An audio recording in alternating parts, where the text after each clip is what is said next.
स्वागत है आपका। और आइए सबसे पहले खबर बताते हैं आपको मिल्कीपुर की। मिल्कीपुर उपचुनाव का ऐलान हो चुका है। देखिए 5 फरवरी को मतदान होगा और 8 फरवरी को नतीजे आएंगे। मिल्कीपुर उपचुनाव के लिए 10 जनवरी से नामांकन शुरू हो जाएगा, जो कि 17 जनवरी तक चलेगा। 18 जनवरी को नामांकन पत्रों की जांच होगी। 20 जनवरी को नाम वापस लिए जा सकेंगे।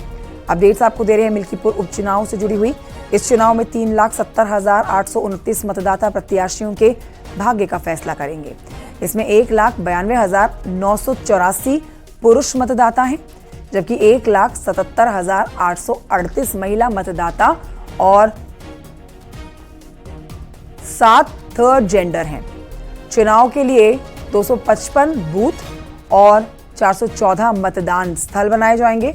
चुनाव के लिए 4 जोनल मजिस्ट्रेट और 41 सेक्टर मजिस्ट्रेट तैनात किए गए हैं।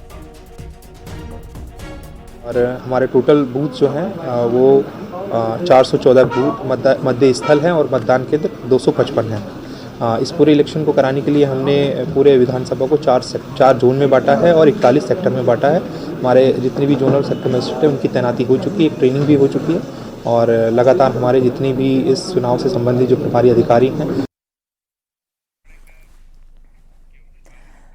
तो मिल्कीपुर विधानसभा उपचुनाव का डंका बज चुका है और 5 फरवरी को मतदान होना है। ऐसे में मिल्कीपुर की जनता का मूड क्या है, देखिए इस रिपोर्ट में। तरफ अयोध्या में रामलला के प्राण प्रतिष्ठा का उत्सव और दूसरी तरफ मिल्कीपुर में उपचुनाव का डंका बज चुका है। हमारे साथ इस समय मिल्कीपुर की कुछ जनता जनार्दन है, उनसे हम जानने की कोशिश करेंगे कि आखिर मिल्कीपुर का माहौल क्या है, क्योंकि भाजपा लोकसभा चुनाव हार चुकी थी, उसके बाद ये सीट खाली हुई क्योंकि यहाँ पर अवधेश प्रसाद यहाँ के विधायक थे, अब वो सांसद बन चुके हैं। ये सीट खाली है और अब 5 फरवरी को चुनाव होने जा रहा है। कुल मिला के यहाँ पर जनता जनार्दन है, उनसे पूछेगी यहाँ का माहौल क्या है। बाबा जी, क्या माहौल है यहाँ का? भैया माहौल तो अब की बार क्लियर है कि अयोध्या की हार का बदला मिल्कीपुर की जनता आपकी ले लेगी। इसी में जो कुछ है, अयोध्या हारने के बाद इतना शर्मिंदगी महसूस हो रही, जहां जाते हैं वहां पे लोग गाली सुनना पड़ता है कि अयोध्या के लोग गद्दार हैं, नमक हराम है, जो है कि दूसरी तरीके से बोला जाता है। उस हार का बदला तो की लेना ही लेना है। भाई साहब, क्या माहौल है मिल्कीपुर का? मिल्कीपुर में इस बार भारतीय जनता पार्टी का जो भी प्रत्याशी होगा भारी बहुमत से चुनाव जीतेगा निश्चित तौर पे। क्या इसकी वजह क्या है? क्यों? वजह योगी जी जो है लोकप्रिय हैं, मोदी जी लोकप्रिय हैं।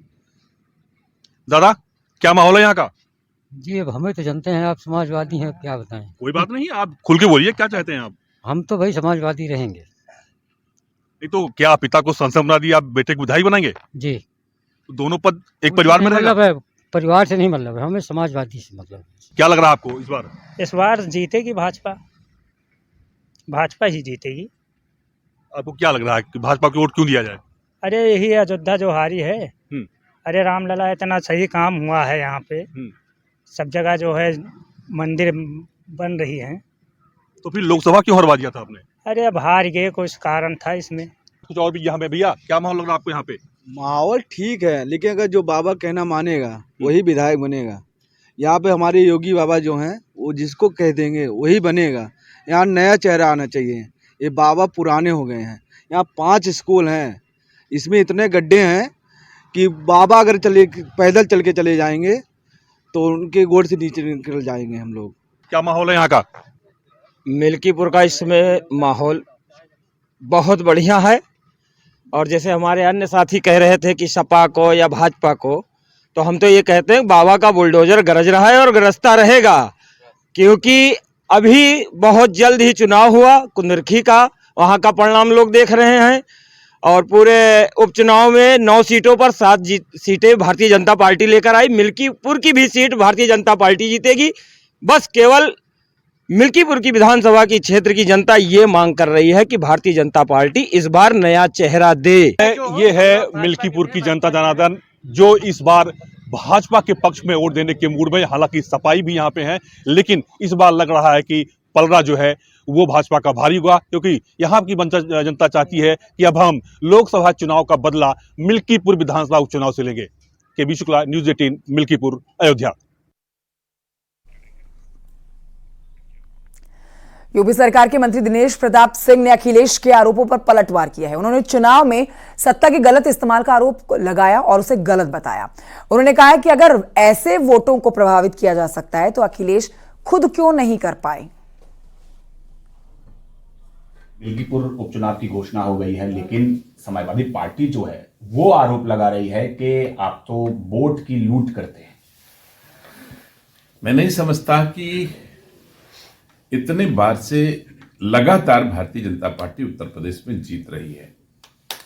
अगर हम ऐसी कोई चूक करते, ऐसी कोई गलती किए होते तो हमको उत्तर प्रदेश की जनता सरकार बनाने का अवसर, सेवा करने का अवसर ना देती।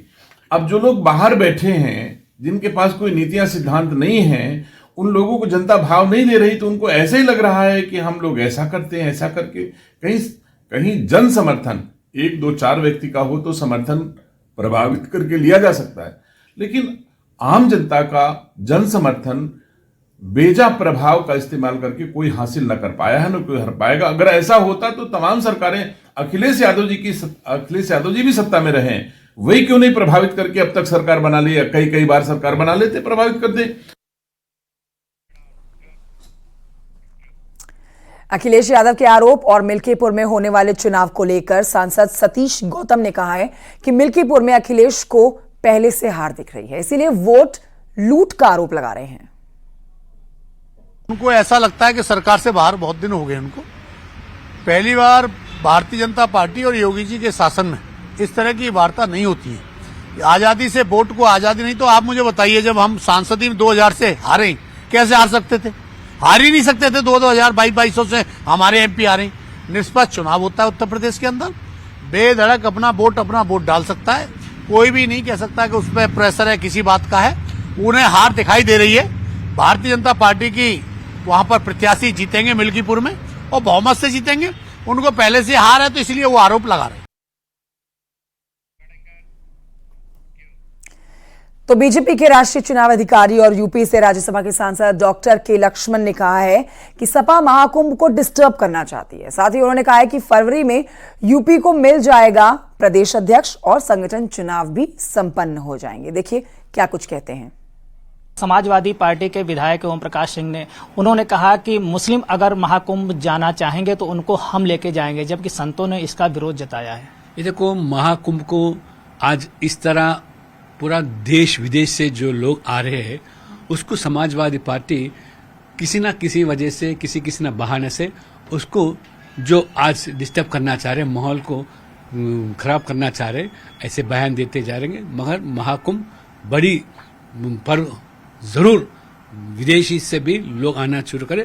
वहां के योगी जी के नेतृत्व में सरकार सभी बंदोबस्त सभी किया जा रहा है। उत्तर प्रदेश को कब तक नया प्रदेश अध्यक्ष मिल जाएगा? फरवरी के अंदर सभी आज हमारे संगठन पर्व का चुनाव पर्व हो जाएगा। अब लोग देख रहे हैं कि बीजेपी से ही आज देश के अंदर आज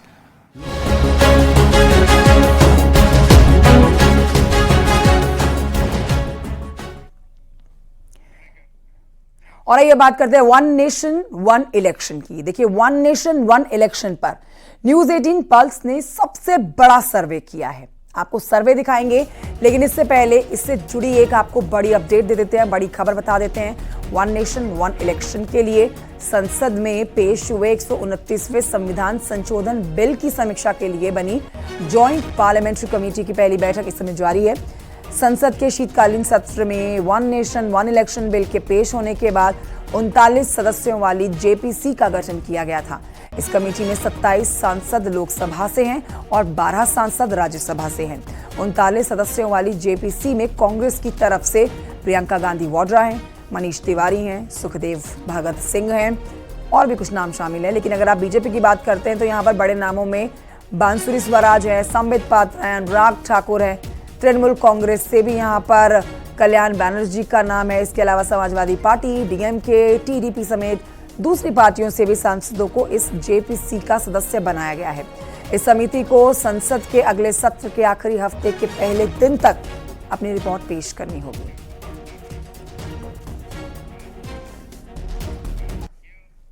तो देश में चुनाव क्रांति लाने वाला वन नेशन वन इलेक्शन का बिल लोकसभा में पेश हो चुका है। अब देखिए, इस पर गठित जेपीसी की आज पहली बैठक इस समय जारी है, जिससे कानून मंत्रालय जेपीसी के सामने अपना पहला प्रेजेंटेशन भी रखने वाला है। न्यूज 18 पल्स ने इस मुद्दे पर देश की जनता की नब्ज को टटोलने की कोशिश की है। न्यूज 18 पल्स ने वन नेशन वन इलेक्शन को लेकर एक सबसे बड़ा सर्वे किया है, जिसके जरिए जानने की कोशिश की गई है कि आखिर एक देश एक चुनाव पर इंडिया क्या कहता है। वन नेशन वन इलेक्शन पर इंडिया का मूड क्या है, आपको उस सर्वे के माध्यम से बताने जा रहे हैं। क्या सोचती है देश की जनता इसके ऊपर, हम आपको दिखाते हैं, बताते हैं ये ग्राफिक्स के जरिए सारी रिपोर्ट, जिसमें आप समझेंगे कि न्यूज 18 पल्स ये सर्वे कैसे किया है और किन लोगों को इस सर्वे में शामिल किया गया है। आप देख सकते हैं यहां पर कुछ इस तरह से हुआ है सर्वे, जहां आप देखिए पल्स न्यूज 18 पल्स ने देश भर के 6 रीजन्स में सर्वे कराया है, जिसमें 29 राज्यों के कुल 4,573 वोटर्स को शामिल किया है। इसमें शहरी और ग्रामीण दोनों इलाकों के वोटर्स को शामिल किया गया है। सर्वे में महिलाओं और पुरुषों के अलावा हर वर्ग के लोगों की राय को जाना गया है। सर्वे में हर क्षेत्र के लोगों को शामिल किया गया है, हर धर्म के लोगों को शामिल किया गया है, हर आयु के वर्ग के लोगों को शामिल किया गया है। देखिए, कोशिश की गई है कि सर्वे में निरक्षर से लेकर पढ़े लिखे लोगों को शामिल किया जाए, प्रोफेशनल से लेकर नॉन प्रोफेशनल तक के लोगों को शामिल करके उनकी राय को जाना जाए।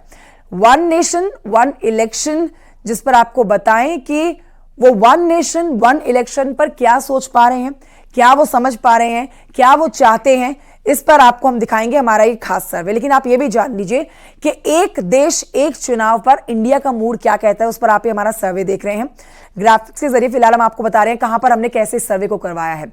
आप देख सकते हैं कि इस सर्वे में ग्रामीण जो है वो 33.9% शामिल हुए हैं, शहरी जो है वो 66.1% शामिल किए गए हैं। दोनों की बराबर की भागीदारी, जिसमें सर्वे आप कह सकते हैं कि पूरी तरह से स्पष्ट है और पारदर्शिता के साथ कराया गया है। आपको बता देते हैं यहां पर कि इस सर्वे में महिलाओं के साथ साथ पुरुषों को शामिल किया गया है। इनसे भी जानने की कोशिश की गई है कि इस वन नेशन वन इलेक्शन पर वो क्या सोचते हैं, जिसमें महिलाएं जिनसे हमने चर्चा की है इस सर्वे में उनको शामिल किया है वो 26.3% हैं, और पुरुषों की बात करें तो 73.7% पुरुषों को शामिल किया गया है इस सर्वे में। सबके मत जानने की कोशिश की गई है, हर किसी की बात समझने की कोशिश की गई है कि आखिरकार इस सर्वे में कैसे पूरा देश वन नेशन वन इलेक्शन को स्वीकारता है या नहीं स्वीकारता है। सर्वे से जुड़े हुए 9 सवाल अब आपको सामने हम आपके रख रहे हैं। सवाल देश के सामने रखे गए थे ये, और जिन लोगों से सवाल पूछे गए थे जो ये सर्वे में शामिल हुए थे। 4 सवालों पर देश की जनता ने क्या कहा हम आपको बता देते हैं, जिसमें कई सवाल पूछे गए हैं। आगे सवालों पर देश की क्या राय है, देखिए। क्या आपको लगता है कि एक साथ चुनाव में राष्ट्रीय और क्षेत्रीय मुद्दों को एक साथ लाने में मदद मिलेगी वन नेशन वन इलेक्शन से, जिससे बेहतर नीतिगत फैसले लिए जा सकेंगे? इस पर आप देखिए 71.6% लोगों ने हां कहा है, जबकि 17.7% लोगों ने नहीं कहा है। इसके अलावा कह नहीं सकते, जो कि डाउट में थे, सवाल का उत्तर नहीं देना चाह रहे थे, वो थे 10% से ज्यादा लोग। 10.7% लोग थे वो जिन्होंने इस सवाल का जवाब गोलमोल कर दिया, जवाब नहीं दे पाए। ऐसे ही कई और सवाल हमने पूछे हैं इन लोगों से जिन्हें हमने सर्वे में शामिल किया है कि वो क्या समझते हैं वन नेशन वन इलेक्शन से। एक एक करके वो सवाल आपके सामने रख रहे हैं, जिससे आप स्पष्ट समझ सकते हैं कि क्या सवाल थे जिस पर देश ने क्या राय अपनी रखी है। अगला सवाल हमने ये पूछा कि क्या आपको लगता है कि एक ही दिन लोकसभा और विधानसभाओं के वोटिंग से मतदाताओं को सुविधा होगी? ये दूसरा सवाल था। इस पर देखिए जवाब हां में आया 36.2% का, जबकि ना में आया 55.9% का, और कह नहीं सकते का आया 7.9% का। ये ग्राफिक्स के जरिए आप समझ रहे हैं पूरा सर्वे का ये खाका, जिसमें देश के भारी भरकम जनता जो इस सर्वे में शामिल हुई है हमारे साथ, उन्होंने किस तरह से सवालों के जवाब दिए हैं। लेकिन दोस्तों आपको बताएं, क्या आप मानते हैं कि सभी चुनाव एक दिन कराने से वोटिंग जो है उसका प्रतिशत बढ़ेगा? ये जब सवाल पूछा गया तो इस पर जवाब आया 72% हां में और 17.5% ना में, जबकि 10.5% कह नहीं सकते का जवाब आया। तो ये भी महत्वपूर्ण सवाल। इसके अलावा ये भी एक सवाल पूछा गया कि क्या आप मानते हैं कि भारत को भी अमेरिका, कनाडा की तरह एक देश एक चुनाव मॉडल को अपनाना चाहिए? इस पर जवाब आया हां में 68.6% का, जबकि 15% का नहीं में आया और कह नहीं सकते का जवाब आया 11% का। कोई राय लोगों की नहीं थी, उन लोगों की संख्या थी 5.4%। और आइए अब आपको बताते हैं, जब एक सवाल पूछा और गया लोगों से कि क्या एक साथ चुनाव से भारत में लोकतंत्र मजबूत होगा या फिर कमजोर होगा, तो इस पर देखिए लोकतंत्र को और मजबूत करने के फेवर में जवाब आया 69.9%, जबकि लोकतंत्र को कमजोर करने के फेवर में जवाब आया 13.4%। लोकतंत्र पर कोई असर नहीं होगा, वो था जवाब 16.7% का। वन नेशन वन इलेक्शन पर देश का मूड आपने देखा। अब इन्हीं सवालों पर आपको उत्तर भारत में हुए सर्वे भी दिखाते हैं, जिसमें उत्तर प्रदेश भी शामिल है। आपको बता देते हैं कि हमने ये सवाल पूछा लोगों से, क्या आपको लगता है कि एक साथ चुनाव से राष्ट्रीय और क्षेत्रीय मुद्दों को एक साथ लाने में मदद मिलेगी, जिससे बेहतर नीतिगत फैसले लिए जा सकेंगे? तो जानिए इस पर जवाब क्या है देश का। 80.2% कहते हैं नहीं, माफ कीजिए हाँ, जबकि 10.8% कहते हैं नहीं और 9% लोगों ने कहा कह नहीं सकते। तो आप समझ सकते हैं सर्वे के माध्यम से कि देश की ज्यादातर जनता इसके फेवर में है, इसके हक में है। एक और सवाल हमने पूछा जनता से, क्या आपको लगता है कि एक ही दिन लोकसभा और विधानसभा के लिए वोटिंग से मतदाताओं को दुविधा होगी, जिसमें 32.6% जवाब थे हाँ में और 61.5% जवाब थे ना में। कह नहीं सकते कि जवाब थे 5.9%। अगला सवाल हमने पूछा जनता से, क्या आप मानते हैं कि सभी चुनाव एक दिन कराने से वोटिंग प्रतिशत बढ़ेगा? 81.8% लोगों ने कहा हाँ, 10.3% लोगों ने कहा नहीं और 7.9% लोगों ने कहा कह नहीं सकते। 8वां सवाल हमने अपने सर्वे के लोगों से पूछा कि क्या आप मानते हैं कि भारत को भी अमेरिका, कनाडा की तरह ही एक देश एक चुनाव मॉडल को अपनाना चाहिए, जिस पर 75.1% लोग कहते हैं हाँ, 9.4% लोग कहते हैं नहीं और 8.1% लोग कहते हैं कुछ कह नहीं सकते और 7.4% लोगों ने कहा हमें नहीं पता, हमारी कोई राय नहीं है। 9वां सवाल भी आपको बता देते हैं जो हमने देश की जनता से पूछा है, क्या आप मानते हैं कि एक साथ चुनाव से भारत में लोकतंत्र मजबूत होगा या कमजोर होगा? लोकतंत्र को मजबूत करने के लिए जवाब आया 80.6% लोगों का, जबकि लोकतंत्र को कमजोर करने के हक में जवाब आया 9.2% लोगों का। और लोकतंत्र पर कोई असर नहीं पड़ेगा इसका 10% 2 लोगों ने जवाब दिया। तो आपने जाना वन नेशन वन इलेक्शन पर क्या कहता है देश। देश की पल्स को हमने जानने की कोशिश की है, भारी भरकम लोगों के साथ हमने सर्वे को किया है, जिसमें आपने जान लिया ज्यादातर लोगों का मूड क्या है, वन नेशन वन इलेक्शन के हक में या वन नेशन वन इलेक्शन के विरोध में। फिलहाल एक छोटे से ब्रेक के लिए रुक रहे हैं, जल्द लौटेंगे।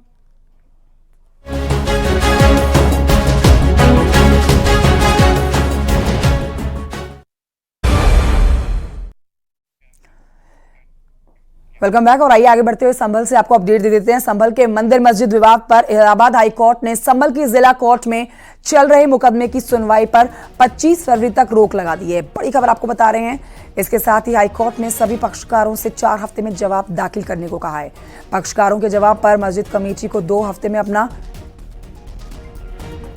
रिवाइंडर यानी कि प्रत्युत्तर दाखिल करना होगा। हाईकोर्ट अब 25 फरवरी को फ्रेश केस के तौर पर इसकी सुनवाई करेगा।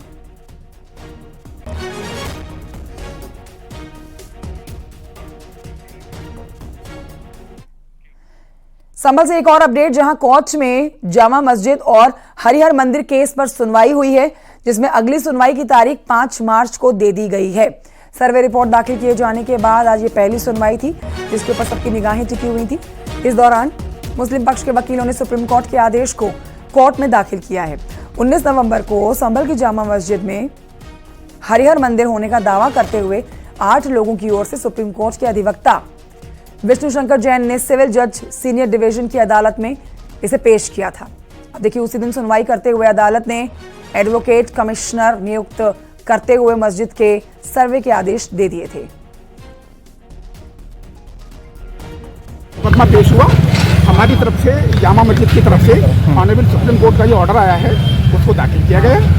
उसकी कॉपी कोर्ट ने रिकॉर्ड पर ले ली है और 5 मार्च मुकदमे में लगा दी। अच्छा, आज आपकी तरफ से रेटिंग में जवाब दाखिल नहीं किया गया। ऑनरेबल सुप्रीम कोर्ट का ऑर्डर दाखिल किया गया जिसमें कहा है ऑनरेबल सुप्रीम कोर्ट ने कि पहले यहाँ तय होगा, उसके बाद में जो इंडिया का मामला है 91 वाले एक्ट को प्लेस ऑफ बर्सिस एक्ट। अच्छा, अब क्या सर क्या लगता है ये सुनवाई यहीं पर होगी डिस्ट्रिक्ट कोर्ट मुकदमे में? देखिए, अब ये सुप्रीम कोर्ट तय करेगा।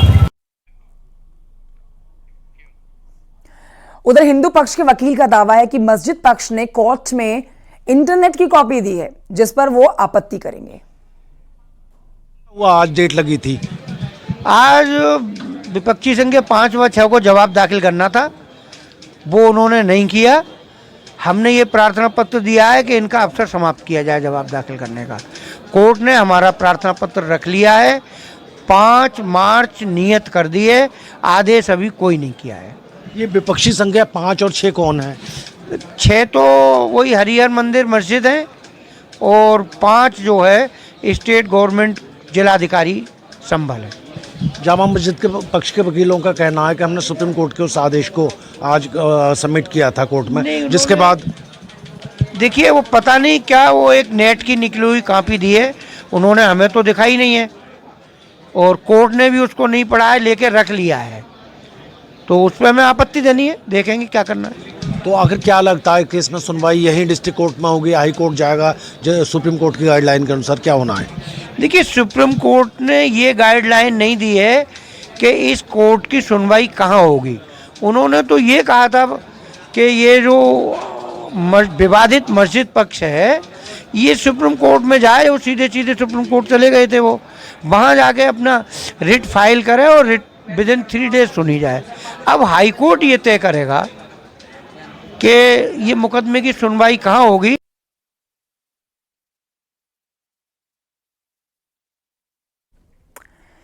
और एक और अपडेट आपको देते हैं संभल से, जहां पर संभल के चंदौसी में एक और धर्मस्थल पर विवाद शुरू हो गया है। देखिए, हिंदूवादी नेता ने आरोप लगाया है कि मंदिर की जमीन पर अवैध तरीके से ईदगाह बनाई गई है।